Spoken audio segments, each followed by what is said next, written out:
আজও আছো তুমি।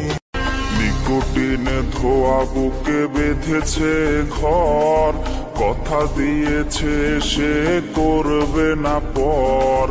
আমার চোখের জল তোর জীবনে অভিশাপ হবে কিনা আছি সে ভয়ে। চোখের পানি আজ গেছে শুকিয়ে, আছি বেঁচে মানসিক রোগী হয়ে।